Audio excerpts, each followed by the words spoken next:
to the top. Kevin is assisting Tim in the large cylinder. Joel is over here assisting Catherine. Catherine is going to very gently guide Franklin through that octopus passageway so that he can go into the large cylinder, which is where Hazel is located.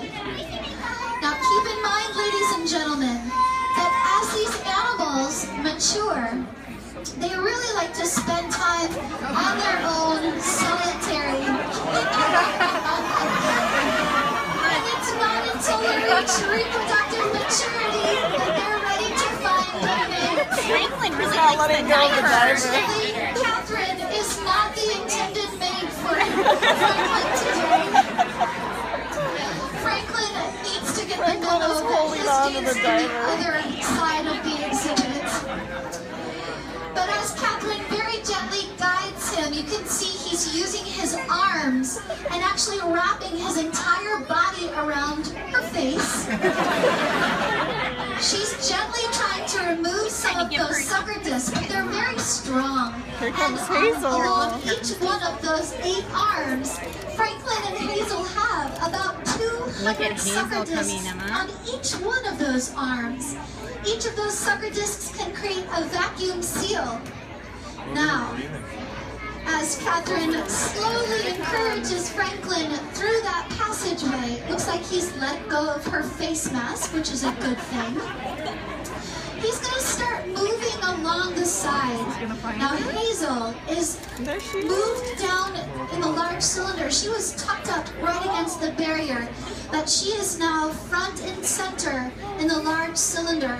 Now what kinds of senses will Franklin and Hazel use to find one another? First of all, we mentioned those sucker discs, all 1,600 of them or more.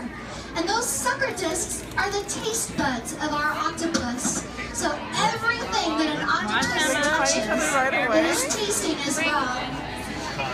In addition to that amazing sense of taste and tremendous sense of touch with all 8 arms, they're going to go say hi to each other. Very good eyesight. Their eyes are located right on top of their head. In between those 8 arms and that bubble, which is their mantle where all of their internal organs are located. So Hazel and Franklin can definitely see each other right now. Now watch as their arms reach out. It looks like Hazel's going back and forth right along the window there. She's kind of doing a little bit of a dance along the window, but giving you a great opportunity to see the underside of her body. Franklin is still positioned right in between that catwalk and, or the octopus crossing, shall I say, and the large cylinder there. He's reaching around, but this is a new habitat for him. This is a new environment. He has not ever been in this large cylinder side of the exhibit. So he's probably tasting a lot of new things as he touches the rockwork. He might be a little apprehensive or taking his time cautiously moving into that large cylinder. We have a couple of indicators that both Franklin and Hazel are ready to go out and find a mate. Again, that's one of the last phases of their life cycle because they're terminal reproducers. So once they do mate, they will go out to Puget Sound. In fact, Hazel will be going back home tomorrow, and Franklin will be returning to Puget Sound on the following Sunday, on the 22nd. Now, as Franklin slowly reaches out, he's getting closer to Hazel as we speak. Watch for color change. The octopus has the amazing ability to change the color of their skin in a flash of a second. Their skin is lined with thousands of tiny little color-changing cells. And this bright red color that we're observing is an indication that these octopuses are awake, they're active, they're stimulated. Now, it looks to me like Hazel has just positioned herself. She's not moving at all, but she's kind of tucked all the way down along the seafloor. And Franklin is moving very slowly towards her. I'd like to indicate for those of you that are on the far side of the small cylinder, we have a camera up above the large cylinder on the screen beside you. So if you can't quite see what's happening around the corner, please direct your attention to that screen up above our closer look table for an opportunity to see from Look at above. him lift up like that, Emma. What actually happens when a female and a male meet one another and it's a successful mating event? Looks like her eyes Well, closed. first of all, they give each other a big octopus hug. And you can imagine what kind of hug that might be with 16 arms all wrapped together.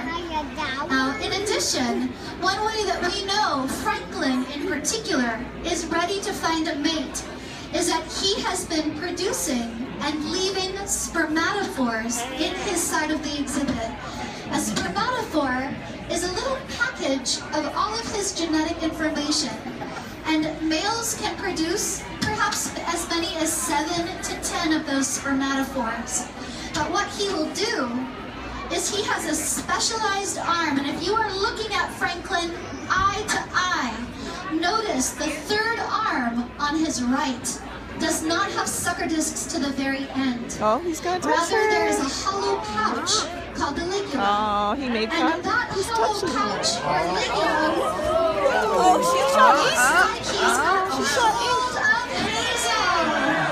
All right, ladies and gentlemen, there we go. Here's your octopus hug. Ladies and gentlemen, Hazel and Franklin are giving each other a nice big hug right now. You can see it up above if you're looking at the screen. The fish are getting out of the way. No. They know there's something else happening. It's time for them to clear the area. Now Franklin and Hazel are going to wrap up. And if they accept each other's hug, what we might observe happening is that Franklin will take one of those spermatophores, and if you were to look at it, it looks kind of like a hollow spaghetti noodle. And you can actually see the white sperm inside, and it's all coiled up. He'll place that packet of his genetic information into that hollow ligula, that specialized arm, the third arm to the right, and he will insert that tip of his arm into her mantle.